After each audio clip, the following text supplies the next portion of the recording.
listening to the Karstcast Moviecast. Hello. Welcome to the 67th episode of the Karstcast. Okay, I'm glad you had it that time because I had no idea. I write down notes beforehand now, so we never. Should I have a pop filter on this right now?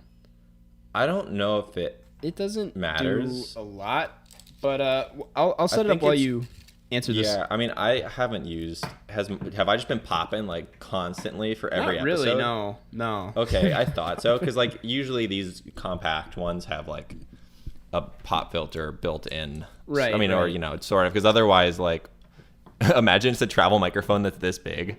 It's like very compact, but you need a giant pop filter with it. Which completely defeat the point. Yeah. Like, oh, here's my travel microphone, and here's my my filter giant, that's 5 times as big. I mean, I know you can get those like little foam ones, but anyways, I was able to set it up. Nice. What is the second highest mountain on Earth? The second highest on Earth, Mount Kilimanjaro. No. You're wrong. It is K2. Oh, right. I mean, I've heard of that. Is it? Yeah. You think it's called K2 because it's the second highest? The first is K1. Yeah. It might be, actually. Like, that kind of makes sense. That's what we would call... Don't take that as a fact. Like, that's not a Karst fact. Yeah. I mean, now I have a slogan for my second podcast if it ever happens. Karstcast K2. The second tallest mountain on Earth. I don't know. Just K2 is the name of the podcast? Yeah. Your name starts with a K? Yeah. K2. I like it. Yeah. I like it. Still no Jeff in the title. So, I don't know. Well, maybe you started a second podcast. It'd be a bit weird if I was on that one, too. Yeah. Instead, I have How Jared much do people really alone. need to have us talk back and forth? We have 12 podcasts, and we're the only two hosts. It's just like, what would we even be talking about? Be like, yeah, like this chair's getting pretty uncomfortable. Like, I don't know, man. We review furniture. Yeah, I put out a video today, right? It's on I saw Seth Rogen. The Seth Rogen one. Yeah, and you made that joke. It was a good joke. How long did it take you to think of it? Oh, like 30 seconds, maybe. Okay. It's just very out there. We should probably explain the joke. You said it was, what was it? The orangest. Yeah, I just said that it was weird that 50% of your video was talking about how Seth Rogen is an anagram for orangest H. I just thought, like, I'm just imagining that video. Yeah. Well, the video. You're comparing, we're like, yeah, like in this scene, it's a very like sepia orange tone, and also Seth Rogen is an anagram for orangest H. I bring that up after every point. I should make video essays. I'm so good at it. The point is, like, that video is, like, just bombing right now. Well, it's not bombing, but, like, the thing, it's, like, last week I posted the School of Rock one, and I saw on the subreddit, someone was like, hey, guys, Carson's new video just isn't doing that well. Let's all give it a share. And I was like, thanks, guys. But I think it's doing all right. I think we're going to be just fine. And we were. We were just fine. How do you know that bump wasn't from the subreddit, though? I know. Just 200,000 people from the subreddit. Yeah. Like you're saying now, you're saying, I don't need these guys. And then like you're going to see all your other videos get like 200 views from now on. Literally, because that's what I feel like right now. Because that happened and I was like, oh, no, we're going to be just fine. And then this one is doing about the same, but it's not having that spike. Yeah. So I haven't watched it yet. I just commented That's fair. on it. No, that's fair. But it's because today my time management was very bad. I planned on watching a double feature of Spike Lee just to kind of, because I've never seen a Spike Lee film. Okay, that's good. So I was going to watch Do the Right Thing and then watch this film, which I did not get around to because my family started doing a puzzle. Hey, understandable. And so instead of that, we did a puzzle. But in retrospect, that would have been a very, like, from what I imagine, it would have been a pretty heavy double feature since it would have been like 4.5 hours. Yeah. Oh God. Yeah. Especially because also like the Five Bloods is like over. It's like 2.5 hours, I think. Yeah, it's 2.5 a long hours. movie. So it would have been a combined 4.5 hours. Man, I wish you did watch Do the Right Thing because, and give me like 5 seconds. Wow, this is a suspenseful. He's grabbing something for those who can't see this. I just got this in the mail. Oh, nice. It's a signed Criterion copy by Spike Lee. The thing is, you do have to point that out because it's not a very legible signature. No, it came in the mail and I was like, oh yeah, sure. No, I'm sure it is obviously his signature, but it doesn't like. I was like, I didn't kind of see like, the Lee. Yeah, I wasn't trying be to anybody. say like that makes it worse at all. No. Most people don't have legible signatures, especially Yeah. people who sign a lot of things. Mine's really not legible. Yeah. Okay, mine has too many loops. Like if you think of my name, it goes JEFFRE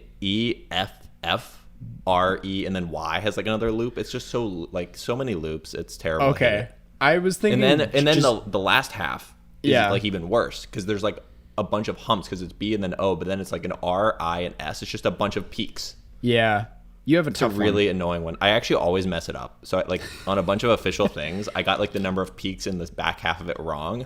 So then I end up having to like dot an R to make it look like it's the right thing. Dude, that happens a lot with mine too, and I never do anything to fix it.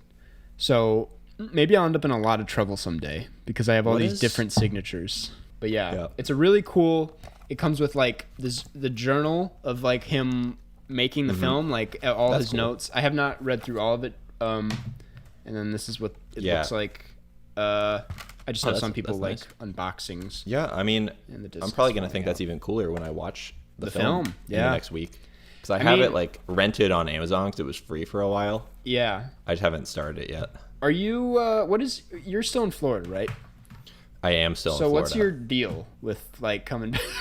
So, like, I don't are you know. coming The back to- thing is that Florida, as of us recording this, has had 2 consecutive days of over 9,000 new COVID cases, which is by a wide margin, I think, the most in the country. Yeah, I was gonna say like And- Florida's not yeah. in good shape right now. Oh yeah, it's like, Florida has like as many cases as like Europe in the last 2 Jesus days. Christ. Yeah, so it's not great, but Yeah, my mom was like, because she's been hearing about Florida. Everybody's been hearing about Florida. yeah. And she knows you're in Florida, and she was like, when Jeff comes back to Chicago, stay away from him. I was like, hey, Yeah, no, that's fair. We will. No, yeah. I was gonna stay away from him regardless. Yeah. That was- That would be such a mean thing to say if there wasn't like a virus going around. Like, Get away. stay away from Stay these away bad from- news. I was gonna say, like, eventually when you do come back and you self-quarantine for a little Yep. bit, we should watch this together in my new apartment. Ooh. So do you 'Cause- think I should not watch it on my own? I Or- mean, or- you could do what you want, Yeah. do the right thing, but that's not what that's not what he meant. It's not what he meant. But I was just I Oh was yeah, gonna- new apartment. Yeah. What's the deal with your apartment situation since you have not been back to Chicago in a long time? No. So I'm actually this is topical. I guess I'm driving back to Chicago in 2 days doing the road trip. It's my first like big road trip, so I'm super excited. I'm a little nervous, but cuz my car is kind of unpredictable right now, but yeah, we're just kind of hiring a moving service and going from one to the next, and that's Okay, nice. yeah. Yeah, the one thing is that it's not how many hours is this? The road trip, Yeah. 6 hours. Six and a half That's hours. not a road trip. So, listen, yeah, it is. no, but here's the thing: it is. That's a long time. It's almost a commute. Okay, to be fair, yeah. My dad was like, I used to do this trip on a weekly basis, and I'm like, that's what? That's a whole day. Yeah. Listen, have you ever done the? Well, I can't say that to you. You've done. I drove, like a month and a half ago, 18 hours straight from Chicago to Florida. Yeah. Now, was that advisable? No. But was it a road trip? Yes. That unarguably is a road trip, but I would say this is a road trip. There's stops, there's tolls. Yeah, I don't know what the cutoff would be. Like, I think if I was gonna, I feel like it just needs to be something where it's long enough where if there wasn't, the virus going around, that you would stop for a meal. Yeah. So I think 6 hours might be just under what I would call a road trip. I think I might go with like 8 or more. Yeah. I mean, I'm still probably going to stop for a meal. I'm not going to lie. Yeah, Go but through that's more like a luxury, drive-through. not a necessity. Yeah, that's true. Like if you ate beforehand, you could totally just wait until you got there to eat. Yeah. That's what I have to do on, and I feel like I bring this up all the time, but that's what I have to do on flights because I don't trust the airline food. That is definitely like I the think third you time did I bring brought that up like recently. Yeah, so I'm used to long. I can do it. I do this in gen. Okay. Anyways, Nice. All right, I'm just gonna get to one thing I'm gonna say real quick, which is so Liverpool FC, which is the English soccer team I've watched for like half of my life. Yeah. Finally won the league title a couple days ago. So that's why I'm wearing this jersey, which for people on the video version of this can see it. Yeah. He's celebrating. Yeah, it's the first time they've won the title in 30 years. Wow. It's like the so Cubs. I've watched, because like I've watched them for probably 14 years or something, and they've had a lot of really bad teams. Wow. One time they had like the worst they've ever been when they finished like 14th out of 20. Mm-hmm. They had this really bad like left back, so it's like the left defender. Mm-hmm. And on Facebook, his mom started like yelling at all the fans because they were being mean to her son. I wish our moms would do that. Yeah. Damn. That's awesome. But congrats anyways, to them. I think before we forget, let's talk about the our miniature donation drive thing. Let's do it. Once again, I'll let you. Well, here's the thing. We're reading the names. Thanks to everyone who donated. We would like to still encourage everyone to donate. Anyways. Yes. To whatever cause charity see fit. I mean, the one that we chose was the Brave Space Alliance. Yeah. Which is a local. Well, for us in Chicago, it's local. Yeah. And it's a LGBT like black run organization. Right. But there's plenty of other. I know there was the Marsha P. Johnson Institute was one that I've been looking into that could use your help if you're looking for some suggestions. That's all. But yeah, you're the one with the names, Jeff. Yeah, I have. Do I have all the names? I think you do. I would hope so. All right. So one of the people was is on Twitter. It was at the Jacob Moshe. So thank you, Jacob. Thank you, Jacob. And then let me switch over to Instagram. It was on Instagram. It was Oscar Cannon, and their Instagram handle is not.oscar. Nice. Yep. And then the third person was my mom. Yeah. Whoa. So hey. Mary Lee Borslow. Good. She keeps winning. She's yeah. Shout out to Mary Lee Borslow. And then also all of our patrons who made lovely... it possible for us to donate. Thank you guys so much. I did some math, and I think the grand total of everything ended up being like just under $200. Wow. Hey, look at us. Good. Thank you guys so much. And I would like to say, I think I got another one. Someone else donated who DM'd me.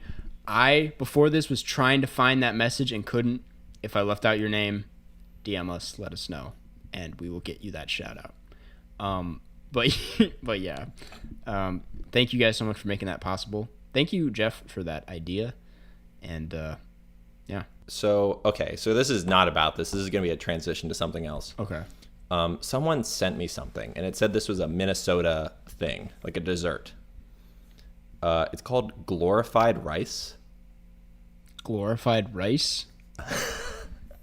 Okay, Google glorified rice. I know, I may have seen it. Glorified rice, dessert salad. What the hell is that? What the fuck is this? It's a Minnesota dessert. That's not a minute. I don't know who this is. They're from Wisconsin. This is... What the hell? I'm going to have a picture up on the video. Can you describe what it is? It looks like cottage cheese with a cherry on top. And like a few marshmallows, like pastel colored marshmallows. What is this? Okay. Do you know the ingredients? Dessert salad, popular. It's okay. I have the ingredients. Okay, what are the ingredients? You have the ingredients? Yeah. Where is it? Jeez, this is the shittiest website. Taste of Flizzy Tea. Well, they're not ever going to be a sponsor. They're not. Throw that one out the door. Ingredients are 3 cups of water. Already, like, Jesus. 1.5 cup. I don't cook, so actually that might be so you're doing normal. a recipe. I'm just going to say the ingredients. On Wikipedia, it says rice, crushed pineapple, and whipped cream. That's fucking disgusting. That sounds terrible. Mini marshmallows, chopped strawberries, pineapple tidbits. Yeah, heavy whipping cream. And like some that does not cherries. sound like glorified rice. That sounds like ruined rice. That sounds like rice with fruit on it. Like, those are 3 very good ingredients. Yeah. But together, that's not what we're looking for. No, that's disgusting. I hate Minnesota foods. They got like the hot dish or whatever they call it. More proud of my Chicago. Yeah, Chicago has food. good food. Yeah. Like, I mean, if you are fine eating 8,000 calories.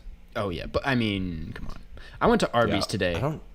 Okay, so you're fine eating 8,000 calories. Yeah, I went to, my mom and I were just driving around, and she was like, "Do you want Arby's?" I'm like, "Let's get Arby's." And I've felt like trash for like 8 hours. Yeah. I don't even know if I could identify like famous Florida foods. No, I remember. I mean, I've eaten shark before. How was it? It really does taste like chicken.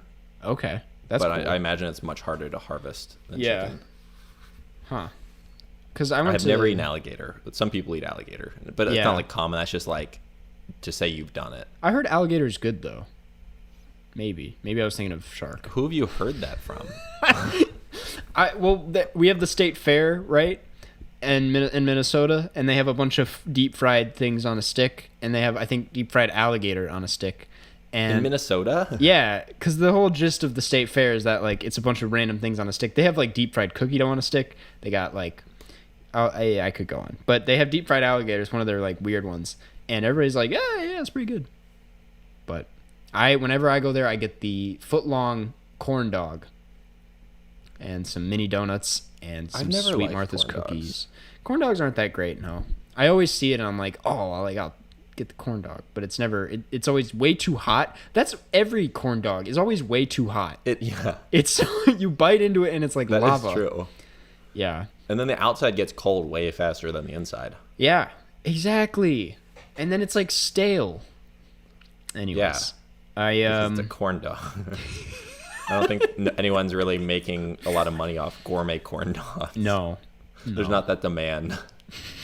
Because the thing is, like, if you are getting a corn dog, there's no, like, verification of if this is a legit corn dog place. Yeah.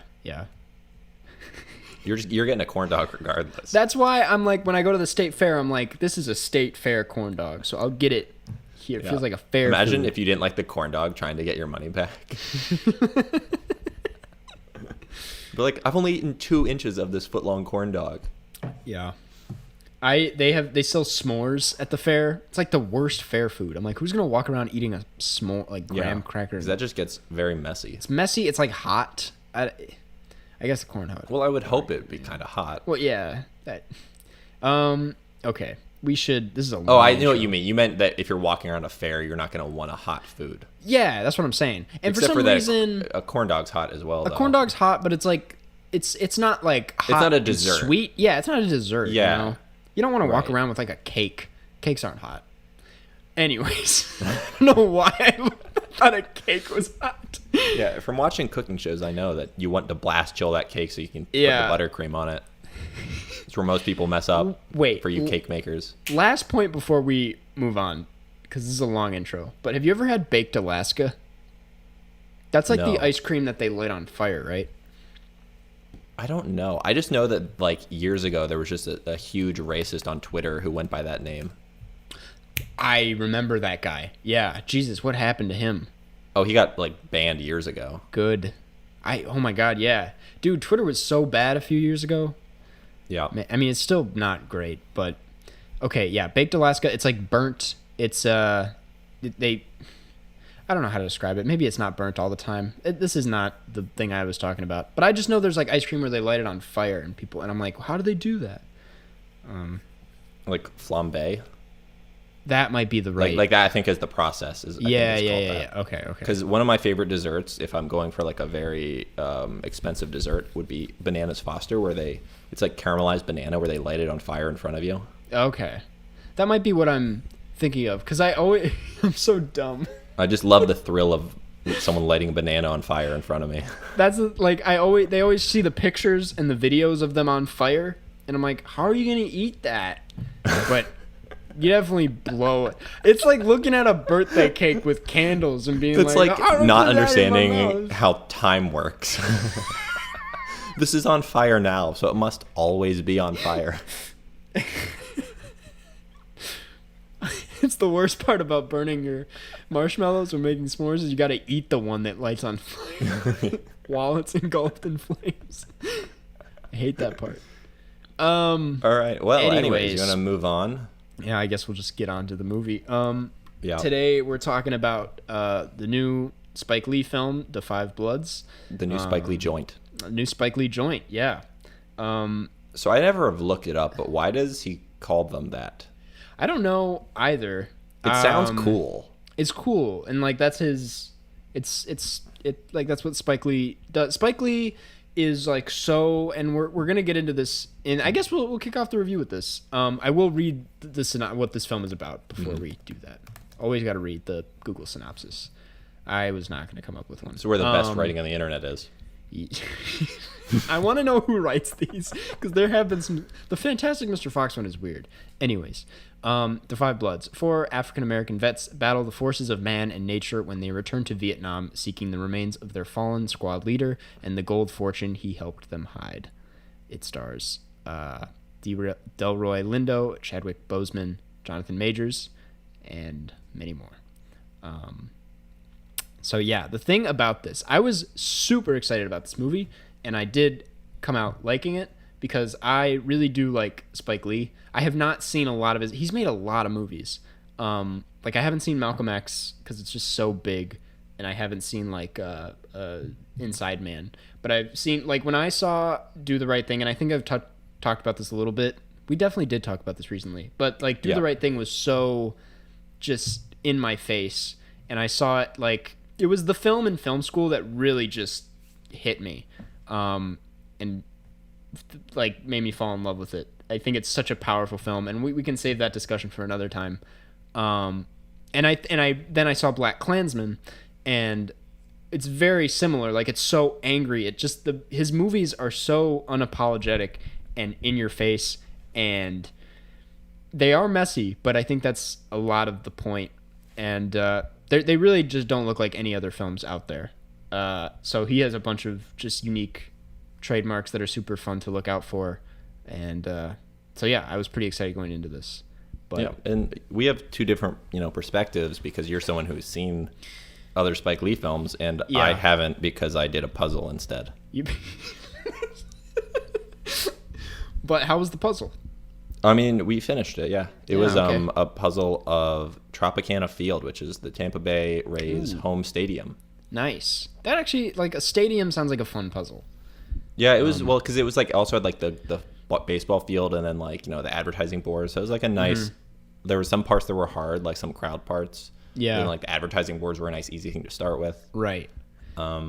I will say, though, that the Tampa Bay Rays are historically like the worst attended team. So I think that they photoshopped some of the fans in to make it look like the stadium was full. So like you had the piece and you were like, I've seen this guy before. He was over here. That's funny. Yeah. I would just, quick tangent here. Like, my mom and I were really into puzzles, and we got the David from Italy, like the big naked man statue. We got the big that. naked man. That was the Google synopsis of the statue of David. Big naked man statue. It's an awful puzzle because it's all gray, and it's like we did the penis, and then we got to the head. That's where you got to start on that puzzle. Did the penis? Yeah. I immediately looked for it, and then you do David, and then his surroundings are just all the same shade of gray. I wish there were 50 of them. But I will say I once got one of those gradient puzzles, and it's not as hard as it looks. It's because every piece is a different shade, so you just But anyways, yeah, that sounds actually easier than most puzzles. Yeah, because it's like you just follow each row by row. Like right. This one looks like it fits in that row. Just unless you're like colorblind or have some kind of vision impairment, and that would be the terrible. Well, then again, then all puzzles would be hard. Yeah. Anyways, the Five Bloods. What did you? Because here's the thing about this is I've realized I posted my review on Letterboxd a few weeks ago, giving it a positive score, and a lot of people were like, "Oh, just admit it's a mess. Like, just admit this is a bad movie." So it's kind of like controversial, and I can see what they mean. But what did you think? Yeah, I think that like a third of the way through, I was kind of thinking this could go either way. Mm-hmm. But it really like did kind of wrap around and like just become a cohesive story by the end. Yeah. Because the first third kind of is a bit messy. Yeah. Like, especially like, honestly, the first 20 minutes is pretty weird. I was going to say that, yeah. It definitely feels like what is this? It's divided into like 3 different movies, and and I think the third one goes better with the second act. But yeah, the first act I was not completely on board just because it was moving very weirdly. Yeah. The flashbacks felt kind of randomly placed. Well, it's because we didn't know what the film was gonna be. Like we knew they were gonna search for the stuff, right? But we didn't understand that it was like going to actually be like a full out like adventure kind of heist film. Mm-hmm. And that's the thing. I couldn't ever tell if that's what this film wanted to be, or if it was trying to be something a lot bigger. I mean, it's it's a war film, but you're right. It has like it feels like an adventure at one point, but then it just goes off the rails. It snaps back to reality, kind of. Yeah. That's which I think there probably are a lot of things you can draw from that. I was gonna say, yeah, that's because there is like a chunk of it in the middle where it does kind of become this like fantasy, like Hollywood style film where it's like these guys just in this nothing bad happening. They're just in a forest together searching. Yeah. Here's the thing, this film like completely drew me in, and everything became a lot clearer when they deal with Paul's PTSD on the scene on the boat. That scene, really, that was the first time in the film where I just completely got wrapped in. That's where I like felt like I understood the dynamic of all of the characters. Yeah. Because before that, they kind of were just like a group that were together, and it didn't feel like a bunch of individuals for me. Yeah. And not to say like I wasn't aware of like the fact that these guys all have probably PTSD before that, but as soon as that happened, like a lot of how the film was moving just made a lot more sense to me. And as it probably was meant to and should. Right, which it was why it was a scene in the film. Yes. They definitely included that scene for a reason. Right, it wasn't like we were just like watching people in a park and be like, oh, that makes sense. Like, obviously that was a very deliberately put in scene. It was quite early in the film, so. Yeah. Okay, I have a couple questions. Okay. And these are obviously just general film things. How did you feel about them using the characters as the older men in the flashbacks? I liked that. It was weird, but I liked that because it felt more like, I don't know, it felt more authentic. The thing about those flashback scenes that I really like is they feel stylistically, and the fact that they're old selves, they feel like memories rather than like trying to draw into like do something extra. Which I think it does work on a lot of levels, but I also think with how they would all be wearing the same uniform, it would have been impossible to know who was who if they had other actors. Exactly. So I think that is that's my guess as to the primary reason for that. But I think it also ended up working on a couple other levels. Absolutely. Yeah. Because it's just like a bunch of very hectic moving back and forth, and they would have all been wearing the same thing. Yeah. I'm glad. I wish there. I really like. I guess those are kind of a controversial part about it, is like how messy it is with the way it flashes back. And as soon as we get into that second act, they just never go back to those. Yeah. And I do wish we got them more consistently because, were really well done. But I don't know. Yeah. I think one of my favorite scenes was one of the earlier flashbacks that was like when they were waiting in like the high grass and there was like a bunch of Vietnamese soldiers walking through. Yeah. And they had all of their, because most war films, when they have the point of view from like the Americans being in generally like good guys, or like any Western person being like the good guy, they don't have an actual like translated conversation of the enemy. Yeah. That's a good point. And it was just like the fact that they were translating, they were just talking about normal stuff. Yeah. Which was like a really, it was just obviously like an interesting point of view where obviously Spike Lee was not viewing these people as the enemy. Right. Because I mean, the part of the point of the film was like just the mess created by the U.S. government. It was two persecuted groups being pitted against each other for like no reason, really. Exactly. I did want to talk about that second act because I think it's so good. There's only like, I want to say, and I'm definitely wrong, but it like 5 scenes total. Like they're really long, dragged out, and I think having seen the rest of Spike Lee's stuff, he's really good at building tension in a way that's like that works to kind of boil inside of you. But in this one, it's used in a lot more like with action kind of.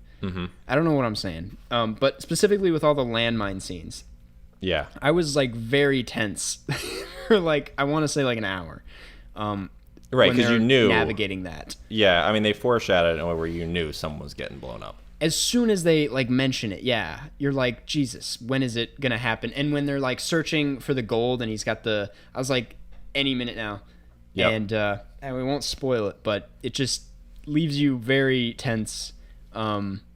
And he's so good at that. And then not to mention the scene, oh my God, when they do come into the picture and something happens to somebody, and Jonathan Majors, who plays, who do you play? David? Like there's just a whole thing with him and a rope. That scene is insane. Really well done. But yeah, I just think the way that act started, like adventurous, like we were saying, and just by the end of it everyone was very split up and it was kind of disorienting. I don't know. I thought it was really well paced. Yeah, no, I agree with that. I think that the best part of this film was the screenplay. Really? Okay. Like I thought it was really well written in terms of just the conception of how you would make a film it's because it is at its heart not ostensibly about the history of it's the context of it is separate from what's actually happening in this film. Right. It's so deeply rooted in the context of the Vietnam War and all the injustices that the U.S. government has perpetuated against both groups in this film. Yeah. But it still manages to be like, for me, it really is like still primarily for me an adventure film. Yeah. That didn't need the context for it to be that type of film, but the context just like adds this whole very complex other dimension where, and like there's also like these very quick cuts to just like Black history as well. Yeah. Which is like really, I don't know. For me, just like the whole thing worked in a very interesting way. Yeah. There's a lot of different layers that he's playing around with, which is a very like typical thing for him to do. Some people critique his films as like being kind of like a slideshow sometimes, but and I agree. Like, which is like funny because parts of it literally kind of were. Yeah. And I will say, like, sure, Black Klansman in the third act could feel like that sometimes, but here it feels so controlled and everything is very intentional. And I'll get into like the editing in a bit because it's so that's a really huge part of this film for me. But I do want to talk about Delroy Lindo, who was insane. Yeah. Such a good performance. I mean, like I said, the boat scene really just kicks it off, and it doesn't let off the brakes for the rest of the film. And he deserves so much recognition for this. I also think he had such a difficult character to play, and I owe a lot of this to the script. I think the way, because I read this interview where he was a bit hesitant on playing like a Trump supporter, and it was like, why can't I just play like a conservative like person? This just feels dangerous. But I think Spike Lee was kind of addressing how America lets that kind of character happen, because of how they responded to this war and just like everything together. Like, and of course I'm not like a Trump supporter, but they make you understand the steps that got him to that place. Well, I mean, all people are obviously a product of their environment, and the U.S. obviously is in a place to have a lot of Trump supporters. So obviously there's a lot of stuff happening here that causes people to become that. Yeah.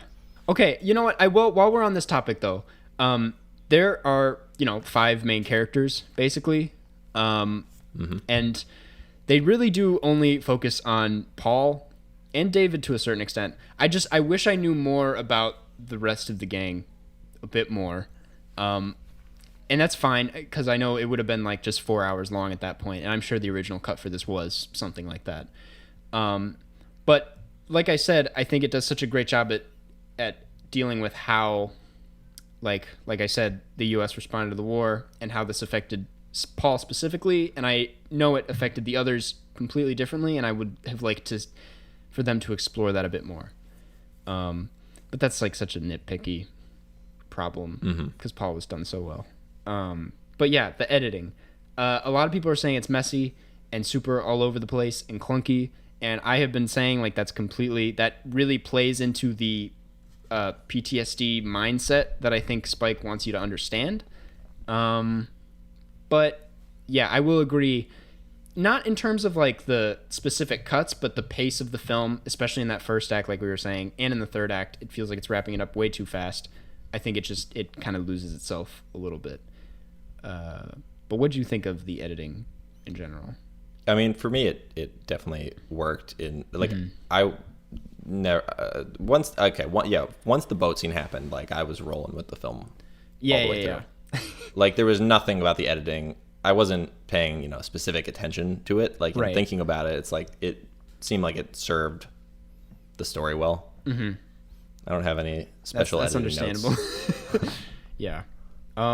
In general, I appreciate this film for how ambitious it is, which is typical for Spike Lee. His films are always like huge, but this one really does feel like it has a lot of, like you said, layers to deal with. Oh, I think I could watch this film like multiple more times and like still be forming new opinions about exactly. I wish I could have watched it again before this. I just didn't have time, but it definitely is meant to be seen again. I would say this is probably the best film of the year so far, albeit again have not seen a whole lot, but it just feels like the most relevant right now. It feels like it's dealing with what's going on right now in a really unique way, and it feels new for Spike Lee. Yeah. Again, haven't seen all of his stuff, but yeah, the one part we didn't talk about was like in the third act. So I guess this is kind of a spoiler. Spoiler time. If you want to skip these because you haven't seen the movie yet, go to 41 minutes, 29 seconds, and that should be fine. Bye. Yeah. In that, like, they restarted the Vietnam War in a way. Yeah. Where it was just, yeah. I liked that, though. I thought it was I don't know. I mean, again, that's something where I don't have... My brain is not wrapped around how I feel about that in terms of like into a cohesive statement, but I'm sure it's saying a lot of interesting things that I can't think of right now. I am on the same board. That is the other thing. It's like I was super scared about this discussion because of just how much this film is throwing at you, and I was like, I definitely missed so much. Oh yeah, and I'm not ready to have but it goes to show you there's still so much to talk about. Okay. at the end of the film when he's with his daughter, like there's this weird tracking shot from the front where it looks like they're on like some track, like a Disney ride. Okay. It's just like the two shot of them, and they're just like gliding through a house. See, like I thought it looked like they were in Disney's The Haunted Mansion ride. That is like a ghost to pop up between them. This is really funny because that is like, I'm trying to think of the equivalent, but Spike Lee does that specific type of shot in all of his movies where it looks like the railroad. You can look up the compilation. What? It's in every movie, and I always look out for it. And yeah, that was the one for this one. And that shot is interesting. I'm glad you brought this up. My friend Nick brought this up. For anyone who's a fan of Black Klansman who have seen it, it's kind of like the opposite of what they did there. That one, it's like they were going into like, it was very dark and negative, and it was kind of approaching the evil. And this one, it felt a lot more optimistic, and it was a small little thing. I just thought it was cool. And it came at the same point in the film. But yeah. There you go. That's one of my favorite Spike Lee, because he always does that shot. And it's I'm really glad that I weird, mentioned it. It really cool. brought up like an extra conversation. There is much to say about it. Yeah. You should look up I think we've gone through all of my notes total. Okay, so all right, hey. We're ready for the questions. Cool. And the thing is that I'm not going to talk anymore because it's just going to be more to edit. Yeah. Oh, there's also a reference in there that so there was a line when they encountered the Vietnamese who like drove up on them at the end. Oh yeah. Where they said, "We don't need no stinking official badges." Oh yeah. Yeah. So here's the thing. This is an interesting in the Wikipedia entry for stinking badges. It's a widely quoted paraphrase of a line of dialogue from the 1948 film "The Treasure of the Sierra Madre." Okay. And in 2005, the full quote from the film was chosen as number 36 on the AFI 100 Years, 100 Movie Quotes list. Wow. So it was referencing that. Now, here's an interesting thing. On the in popular culture section of this Wikipedia page, it gives you all of the films that reference this line. So Blazing Saddles has like a famous version of that. Okay. And then there's a bunch of other ones. This film is not on that list. So someone should edit this page and include it because it's clearly a reference to this. Yeah. Now, one of the other films on this list is 2001's Bubble Boy, where Danny Trejo's character is slim patches for his motorcycle's flat tire. He responds, "Patches? I could use some stinking patches."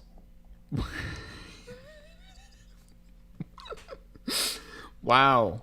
So I did not think we'd be bringing up Bubble Boy. Yeah, so there you go. And it was a very organic. I didn't have to force that at all. No. That came out of nowhere in a really natural way. See, that's the kind of information you get on this podcast. Yeah, in this podcast specifically, nowhere else. Nowhere else. I bet you no other podcast talking about this film has brought that up. Yeah. So yeah, I liked this a lot. Mm-hmm. Just because I know it'll stick with me. Because of how much rewatchability it has. Yeah. And just how, as usual, just like unforgiving it is. It does not care at all about like what should and shouldn't be included in a movie. It's throwing everything I think that feels necessary to the story. If that makes any sense. It makes enough sense. Enough sense, yeah. What were you feeling for a score? So, well, what time of day are we thinking? I think we should make that our official rating scale because no one else is doing it. I mean, and I think it's good. I think we got to do both. We definitely have to do both. The other one won't make sense at all. Yeah. Unless every time we clarify what is a good time of day. Right. Yeah. I mean, this one feels like honestly like a 9:05. It's like the movie that you want to watch late at night, but you still want to be awake for. Yeah, that's a good point. I was gonna say midnight.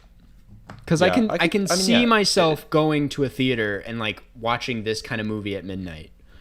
The only issue is that it's quite long, so it would be 2:30 by the time even later if there was previews or something. That's true, yeah.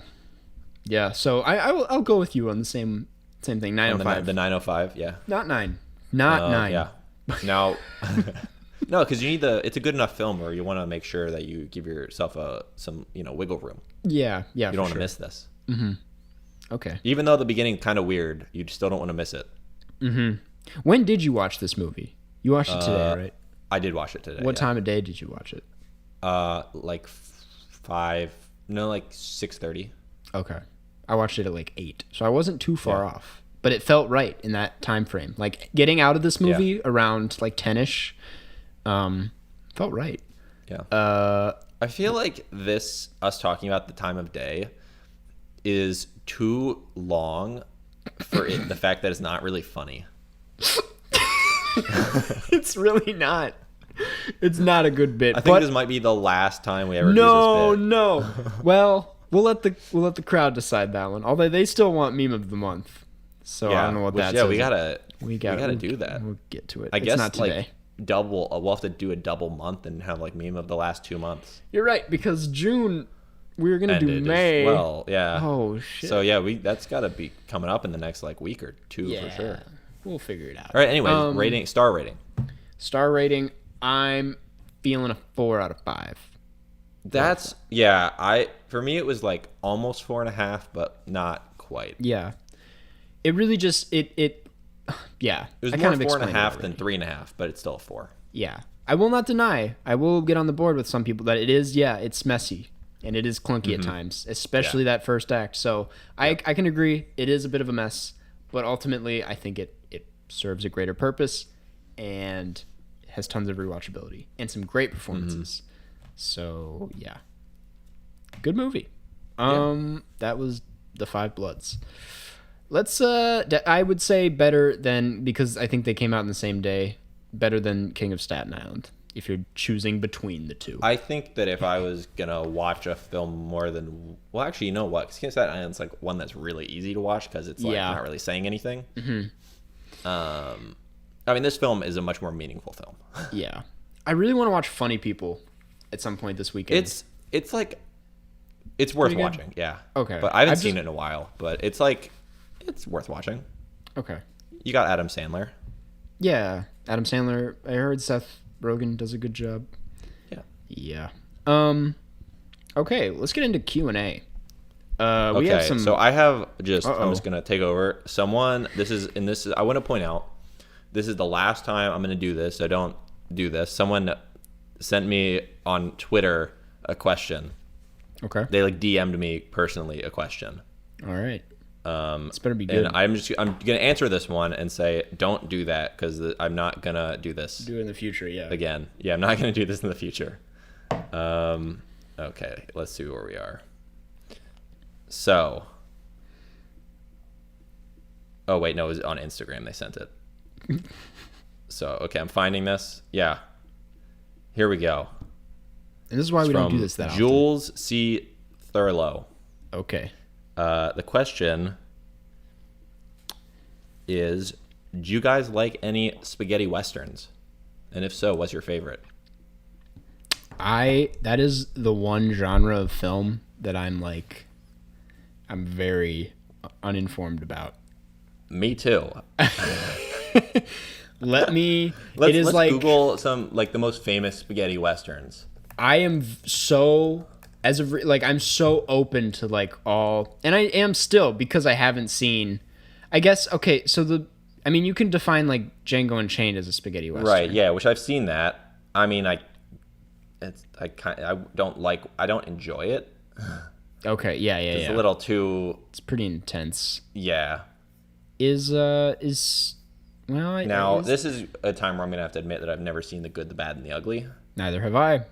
I have had the DVD for 2 years now. Have never popped it in. At some point, maybe we should do that one. Yeah, that'd be fun. It's just so long, and I'm sure it's great. I just I need to make that time out of my day. I have not seen a goddamn single spaghetti western. Yeah, I don't know if I have either. Is Stagecoach, does that count? You know what? I don't know. That's how it is little we know about this. I'm gonna I'm gonna Google, is Stagecoach a spaghetti western? Is Stagecoach a? Because I liked that movie, Spaghetti. I watched that my freshman year. It is a late spaghetti. Yeah, you know what? We're gonna call it that. We're gonna call it a spaghetti western. So I think as a group, we're gonna say that's our favorite. Does Hell or High Water count? You're gonna have to. I've never seen that, so you're Is gonna have Hell to. or High Water? High Water, not a true story. A spaghetti western. Let's see. How was spaghetti western? No. Okay, because that's what is it? What? How do you? This is really Someone embarrassing. should make. What the like fuck is whole a just spaghetti database of western? Spaghetti western. Yeah, right. The spaghetti western, also known as Italian western or primarily in Japan, macaroni western. Why are they based off of pasta? What is? I don't know. Is a broad subgenre of western films that emerged in mid-1960s in the wake of Sergio Leone's filmmaking style and international box office success. I have not seen any of his films either. The term was used by American critics and those in other countries because most of these westerns were produced and directed by Italians. That's why they called it that. Because Italians, it's like spaghetti. Okay, I'm Googling, is Fievel Goes West a spaghetti western? Okay, apparently, no, that's not a western. It's a parody of western films, but I'm gonna count it. I'm gonna say my favorite spaghetti western is Fievel Goes West. Awesome. It's a film about a Jewish mouse that goes west. Oh Jesus! This His specific name is Fievel Mouskowitz. I don't know. Oh, we lost so much credibility in one segment. This person messaged you and was like, "I'm about to end their entire careers." And we're like, I'm just "Oh, imagining someone like, oh yeah, what did they say? what are they gonna say?" Well, one of them said Stagecoach and one said Fievel Goes West.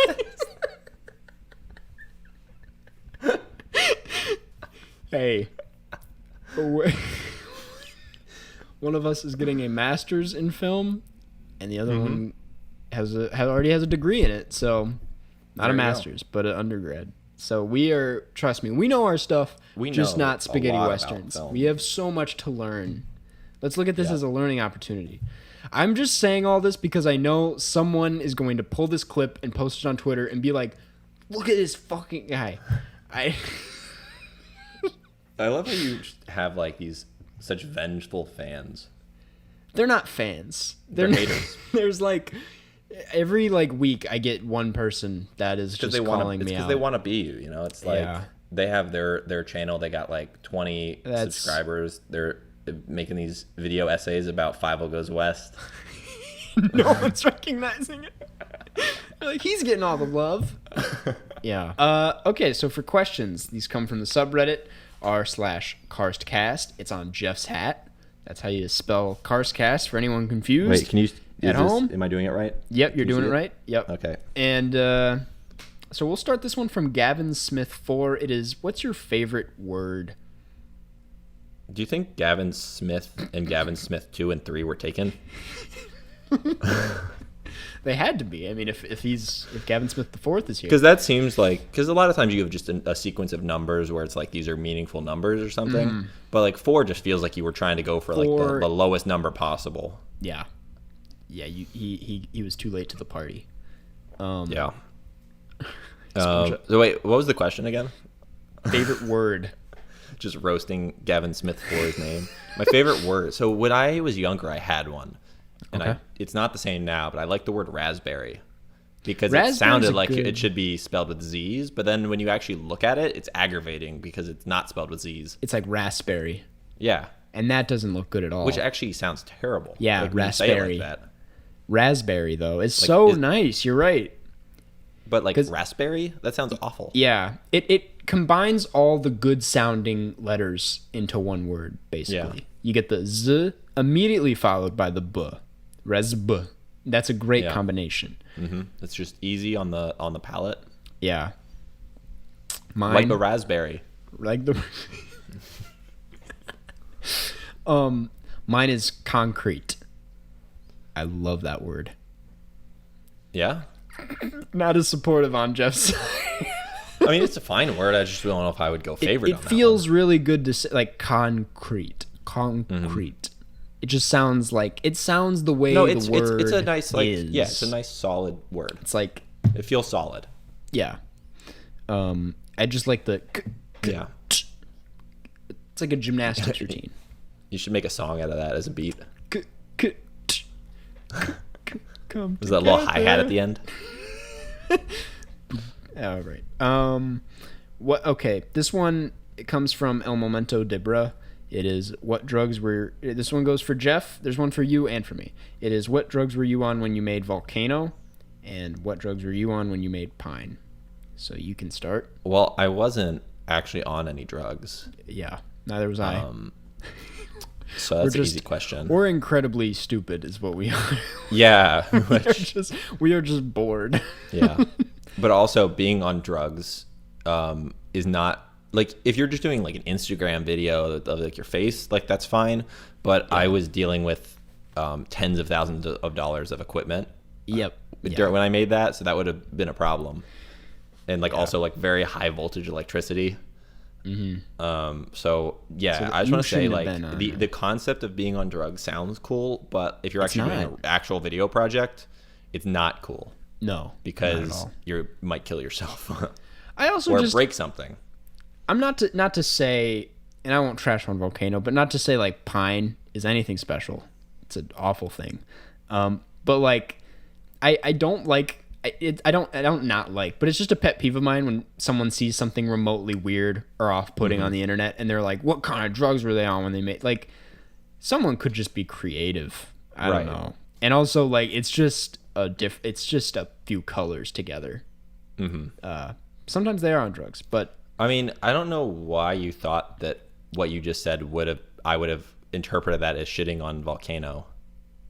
I don't know Like, that's why how you started either. that sentence. Like, I thought you were going to say something where, like, Pine was way better and took a lot of effort. No. Like, then I would, like, kind of offended, but you were, like, just said something completely, like, just, like, a fair, balanced point. No. Pine was meant to be this stop motion thing, and then it all fell apart really quick. I spent way too much money, and it all fell apart. And then, so I just filmed with my DSLR, and then tried to do motion tracking in Final Cut, which just does not work. And now it has a very low average score on Letterboxd. And It's on Letterboxd? yeah, and it's not good. And I'm think I like, have guys, anything on Letterboxd. I was just fooling around. No, I think I tried searching Jeff on Letterboxd once, and there wasn't. Yeah, which I've made some films. You have you made know. films. The thing Yeah, about I've made Letterboxd, some award-losing films. yeah. Thing is, you could put all the. How long are all the web series together? Like how long are They're, that? like as a full series, it's like maybe like 40, 45 minutes. Oh, okay, cool. That's getting there. This next one, I love this username. It comes from Mr. McThunderfuck. It is. Yeah. If you could have any movie change director, which movie would it be and who? This one's a Any thinker. movie change director. Yeah. Okay, that's like a tough question. Like, obviously, since we're exactly who you expect us to be, like, it's really easy for us to just pick a movie we like and then say Wes Anderson. Exactly. Yeah. That was one of the examples listed. Right. It was like, if Wes Anderson did like Pulp Fiction. Yeah. If Wes Anderson did Ocean's 11. You know what? I said this in a video before, and I'll say it again. I would love to see Yorgos Lanthimos do Edward Scissorhands. That would be a really fun, weird, bizarre movie. And yeah. Okay, I got one. Here we go. I'm gonna go Wes Anderson because it's easy, but We're all waiting Tron. for it. Tron? Imagine that. Dude, that would be really cool. Because he But always actually, goes... I'm gonna go like the sequel because the first Tron is actually like kind of good. Like it's really slow. It's very slow, but like Are it's you talking cool. about the like 80s Tron? Yeah, I'm talking about the 80s Tron originally, but also I think if I had to pick, I'd rather him do the Tron reboot because it's like the technology is just a lot further and it could do more stuff. Yeah, but I will say, and I think that first Tron is not a very good movie because of, like you said, it's slow. But It's visually, slow because it's just like burdened by the Yeah. the visuals. The visuals are so cool. Oh, exactly. So Especially I'm like, knowing they like individually like rotoscoped everything. Right. Oh no, it's amazing and like how it was made. The actual film is just merely like average. It's like fine. Like I can bear to watch it sometimes. Yeah. But it's not like exciting. It's very slow. Right. The honor of the day. Yeah. Good choice. Then that does it for questions. And I think it really should be it for questions. We should just start wrapping this up. So we usually read a review. I screenshotted it. This one's funny. We encourage you guys to leave reviews because we think it helps us in the algorithm. And judging by our growth, the funniest reason. Not. Like we're not even telling them. Yeah. But we also think it does. Would just like to know your thoughts on the podcast. Yeah, it's nice reading them unless they're mean. Like apparently all of the messages Karsten receives. This one comes from Jakey_Jake51. Subject line decent. 5 stars. That's fair. And it reads, love it, but at times it kind of boring. But that was like in 6 episodes ago, so I don't care anymore. And then it has a picture of a fox with the hand pointing at it saying Christofferson. From Fantastic Mr. Fox. There you go. So thank you, Jake. We appreciate it. Thank you. And like we that appreciate is the the honesty. comment. Yeah, we appreciate the honesty, and that's the comment where if you were gonna say what drugs were they on, like maybe they were on drugs when they wrote that. Were on drugs, yeah. It's possible. Cool. Well, thank you. But we appreciate the 5-star rating and the comment as always. Yep. As usual, as we said, meme of the month will be waiting for us eventually, or at the end of the month. I don't know. We have no It's just plan. time to read the patron patrons. list, right? Yep. So we would like to give a quick thank you to our patrons. And this week, an extra thank you for helping with our little fundraiser. Yeah, of course. As you guys know, this podcast, we have no sponsors. We do not make any money off this. So pledging on Patreon really helps us out. It supports us. It makes the podcast better, builds a community. There's so many reasons to become a patron. And to be clear, we're not like anti-sponsor. Like we'd be very open and are going to try to actively get a sponsor. It wasn't like not kind of statement where we're like screw capitalism and like kind of screw capitalism, yes. Yeah, but we still want a sponsor. A sponsor would be really cool. And with that said, go to patreon.com/Karstcast to get exclusive access to bonus episodes, Q&As, shoutouts at the end of every episode, and much more. And with all that said, we'd like to thank Allison Grace, Annabelle Falk, Boat, Connor Holmes, Dr. Aneurysm, Eden, Ethan Kell, Holly Edwards. If Karstcast is so good, where is Karstcast 2? K2. K2. Iron Tusk 93, Iva, Jacob Colness, Joshua Krizwicki, Josie Eiler, June Australian, Winter, Liv Rob, Lucian Vezina, Martin Deff, Mary Lee Borslow, Moses Ox, Ready Steady Ernie, Robert Burke, Sergio Palacio, Sophia Arieta, 10 Billion, Vegard Strom, Vera S. What's the Matter, and Yolki Sasquatch. Thank you guys so much. Thank you for your patronage. Yes, we appreciate it. And we will be recording the second Patreon episode of the month right after this. Are you excited, Jeff? Unless you release it before this gets released. Yeah, I will be doing it. I mean, yeah, we are recording it, but I mean, that won't be helpful info at that point. Yeah, for sure. Anyways, catch you on the flip side. Catch you on the flip side.